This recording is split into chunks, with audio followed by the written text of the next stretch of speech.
Hello दोस्तों, आज हम पढ़ेंगे कक्षा 10 का 13वां पाठ, जिसके लेखक का नाम है सर्वस्य दयाल सक्सेना और पाठ का नाम मैं आपको नीचे दिखा देता हूँ। वैसे तो पाठ का नाम है मानवीय करुणा की दिव्य चमक।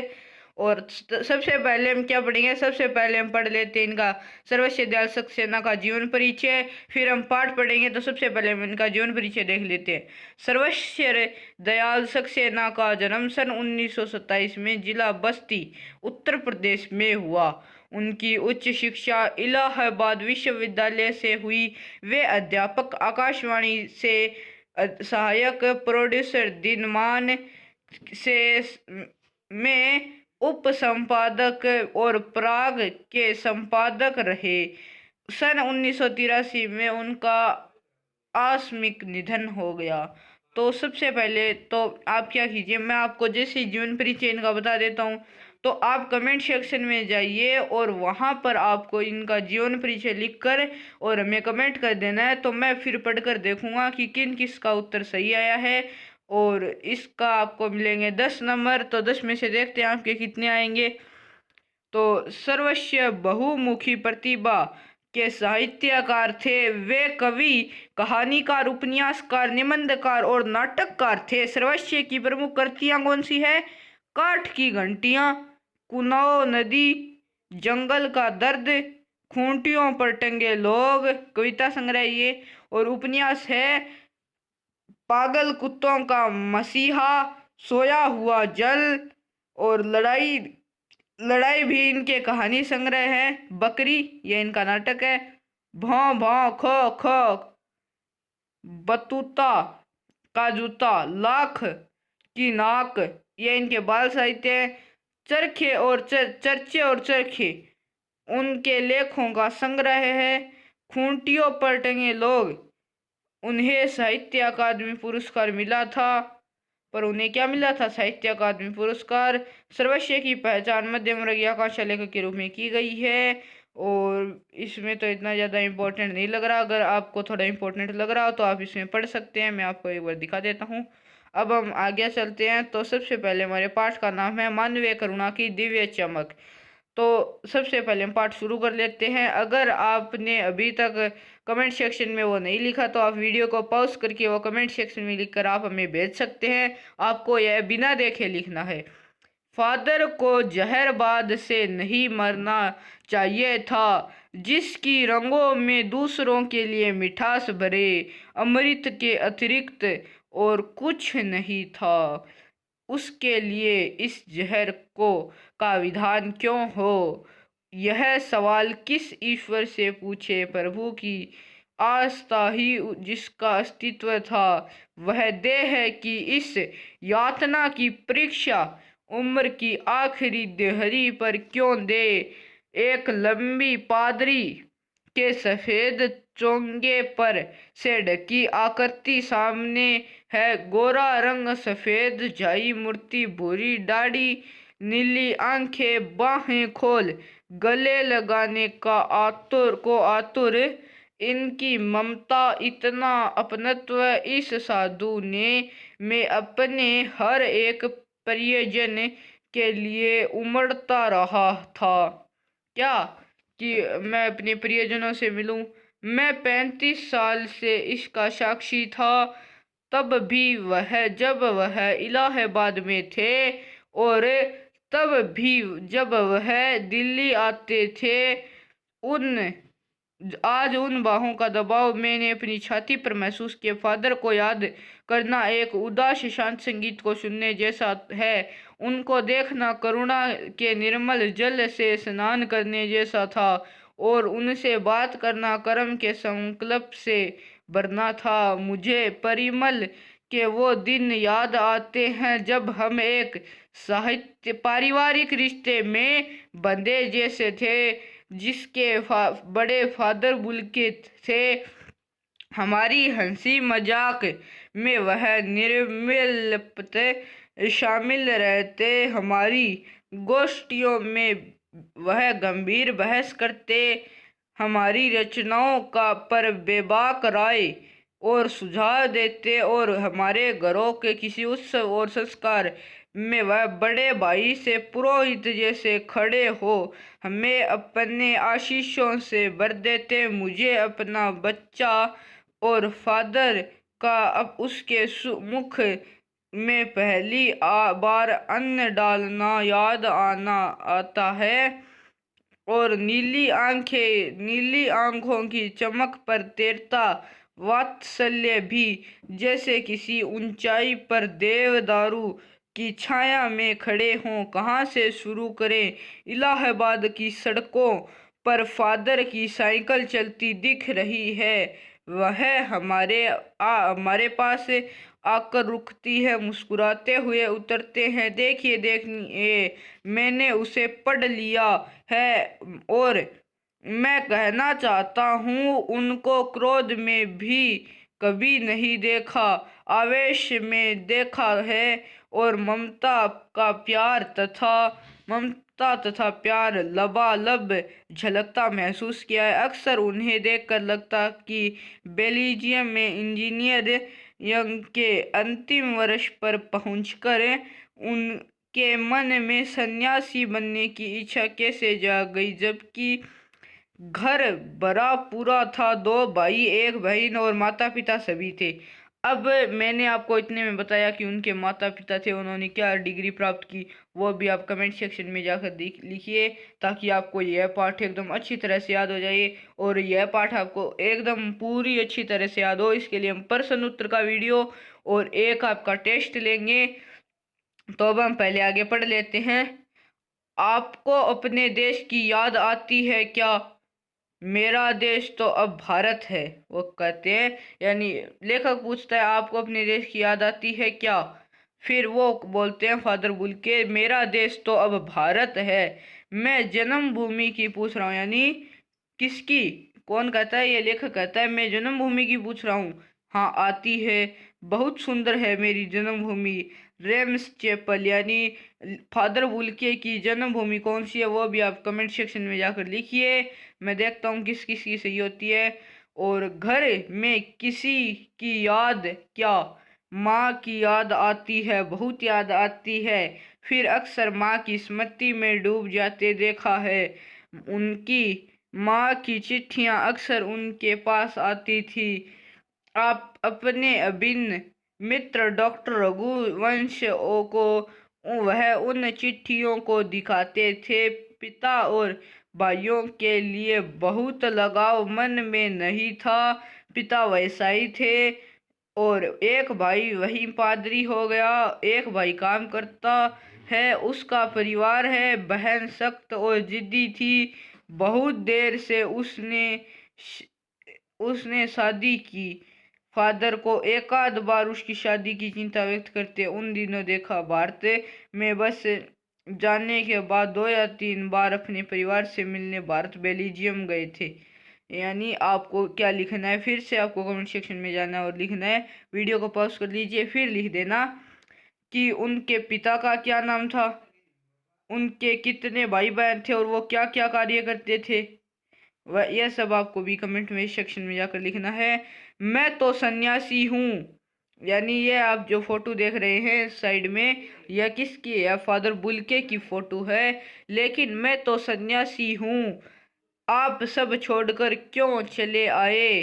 क्या प्रभु की इच्छा थी? वह बालकों की सरलता से मुस्कुराकर कहते। माँ ने बचपन में ही घोषित कर दिया कि लड़का हाथ से गया और सचमुच इंजीनियर के अंतिम वर्ष, यानी इन्होंने किसकी पढ़ाई की थी? फादर कामिल बुल्के इनका पूरा नाम है। और इन्होंने इंजीनियर की पढ़ाई अंतिम वर्ष में छोड़ फादर बुल्के सन्यासी होने जब धर्म गुरु के पास गए और कहा कि मैं सन्यास लेना चाहता हूँ तथा एक शर्त रखी। सन्यास लेते समय सन्यास चाहने वाला शर्त रख सकता है कि मैं भारत जाऊंगा। यानी किसने? फादर कामिल बुल्के ने एक शर्त रखी कि मैं सन्यास लेने के बाद कहाँ जाऊंगा? मैं सन्यास लेने के बाद भारत जाऊंगा। भारत जाने की बात क्यों उठी फिर नहीं जानता, बस मन में यह था। अब यानी फादर बुल्के कहते हैं नहीं, मैं नहीं जानता कि मेरे मन में भारत आने की बात क्यों उठी, बस मन में आया और मैंने कह दिया। उनकी शर्त मान ली गई, यानी फादर कामिल बुल्के की शर्त मान ली गई और वह भारत आ गए। पहले जीसेट संघ में 2 साल पादरियों के बीच धर्माचार की पढ़ाई की, फिर 9 से 10 वर्ष दार्जिलिंग में पढ़ते रहे। कलकत्ता यानी कोलकाता से बीए किया और फिर इलाहाबाद से एमए। उन दिनों डॉक्टर धीरेन्द्र वर्मा हिंदी विभाग के अध्यक्ष थे।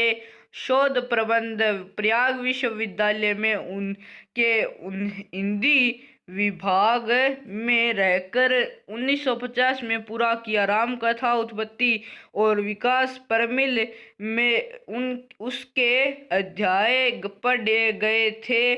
फादर ने मातर लिंक के प्रसिद्ध नाटक ब्लू बर्ड का रूपांतरण किया, यानी इसे इंग्लिश में कहते हैं नील पंछी। इंग्लिश भाषा में इसे नील पंछी के नाम से जाना जाता है और इन्होंने हिंदी में ब्लू बर्ड कर दिया। फिर बाद में वह सेंट जेवियर्स कॉलेज रांची में हिंदी तथा संस्कृत विभाग के विभाग अध्यक्ष हो गए और यहीं उन्होंने अपना प्रसिद्ध अंग्रेजी हिंदी कोश तैयार किया और बाइबिल का अनुवाद भी। और उन्हें वहीं बीमार पड़े, पटना आए, दिल्ली आए और चले गए। 47 वर्ष देश में रहकर और 73 वर्ष की जिंदगी जीकर फादर बुल्के संकल्प से सन्यासी थे। कभी कभी लगता वह मन से सन्यासी नहीं थे, रिश्ता बनाते थे, तोड़ते नहीं थे। 10 साल बाद मिलने के बाद भी उसकी गंध महसूस होती थी। वह जब भी दिल्ली आते जरूर मिलते, खोज कर समय निकाल कर गर्मी सर्दी बरसात झेलकर मिलते, चाहे 2 मिनट के लिए सही। यह कौन सन्यासी करता है? यानी ऐसा वैसा कोई सन्यासी है नहीं करता कि उनसे आकर दिल्ली में आकर गर्मी धूप झेलकर वह दूसरों के घर सिर्फ चाहे 2 मिनट मिलने जाए, वह कोई नहीं करता। उनकी चिंता हिंदी को राष्ट्रभाषा के रूप में देखने की थी। हर मंच में इसकी तकलीफ बयान करते, इसके लिए आकट्य तर्क देते। बस इसी एक सवाल पर उन्हें झुंझलाते देखा है और हिंदी वालों द्वारा ही हिंदी की अपेक्षा पर दुख करते उन्हें पाया है। घर परिवार के बारे में, निजी दुख तकलीफों के बारे में पूछना उनका स्वभाव था और बड़े से बड़े दुख में भी उनके मुख से सांत्वना का जादू से भरे 2 शब्द सुनना एक ऐसी रोशनी भर देता था जो किसी गहरी तपस्या से जन्मती है। हर मौत दिखाती है जीवन को नई राह है। मुझे अपनी पत्नी और पुत्र की मृत्यु याद आ रही है और फादर के शब्दों में झरती विरल शांति भी आज वह नहीं है। दिल्ली में बीमार रहे और पता नहीं चला। बाहें खोलकर इस बार उन्होंने गले नहीं लगाया। जब देखा तब बाहें दोनों हाथे सूजी उंगलियां को उलझाए ताबूत पर जिस्म पर पड़ी थी। जो शांति बरसती थी वह चेहरे पर थी और तरलता जम गई थी। वह 18 अगस्त 1982 की सुबह 10 बजे का समय था। दिल्ली में कश्मीरी गेट के निकलसन कब्रगाह में उनका ताबूत एक छोटी सी नीली गाड़ी से उतारा गया। कुछ पादरी रघुवंश जी का बेटा और उनके परिजनों राजेश्वर सिंह उसे उतार रहे थे। फिर उसे उठाकर एक लंबी सरकी उदास पेड़ों की घनी छाह वाली सड़क से कब्रगाह के आखिरी छोर तक ले जाया गया, जहां धरती की गोद में सुलाने के लिए कब्र आवा मुंह खोले लेटी थी, जिन ऊपर करील की घनी छाह थी। और चारों ओर से कब्र और तेज धूप के व्रत। जैनेन्द्र कुमार, विजेंद्र स्नातक, अजीत कुमार, डॉक्टर निर्मला जैन और मसीही समुदाय के लोग, पादरी गण, उनके बीच में गैरी वसन। पहले इलाहाबाद के प्रसिद्ध विज्ञान शिक्षक डॉक्टर सत्यप्रकाश और डॉक्टर रघुवंश भी अकेले एक संकरी सड़क पर ठंडी उदासी में बहुत पहले से खामोश दुख की किन्हीं अपरिचित आहटों से दबे हुए थे, सिमट आए थे। कब्र के चारों तरफ फादर की देह पहले कब्र पर लिटाई गई। मसीही विधि के अंतिम संस्कार शुरू हुआ। रांची के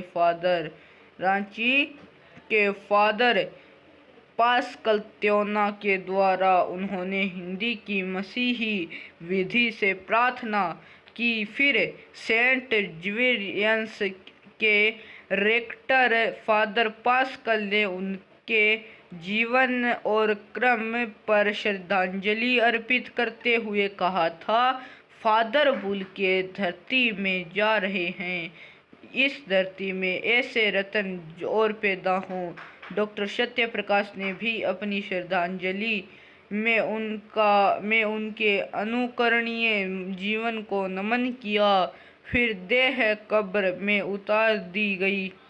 मैं नहीं जानता इस सन्यासी ने कभी सोचा था या नहीं उसकी मृत्यु पर कोई रोएगा, लेकिन उस क्षण रोने वालों की कमी नहीं थी। नम आंखों को गिनना शायद ही फैलाना है।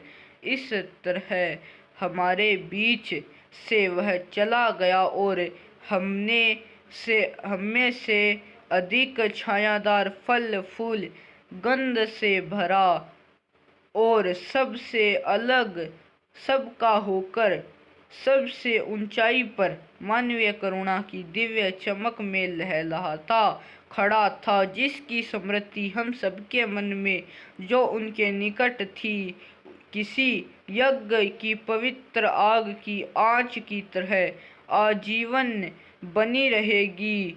मैं उस पवित्र ज्योति की याद में श्रद्धांत हूँ। अगर आपको पाठ समझ में आ गया है तो आप पाठ के थोड़े बहुत वर्ड यानी जो आपको इम्पोर्टेंट लगते हैं वो आप कमेंट सेक्शन में जाकर भेज सकते हो, और पर्सन अभ्यास सबको अगले वीडियो में कराया जाएगा। वीडियो अच्छा लगे तो लाइक करना, चैनल को सब्सक्राइब करना। Thank you so much for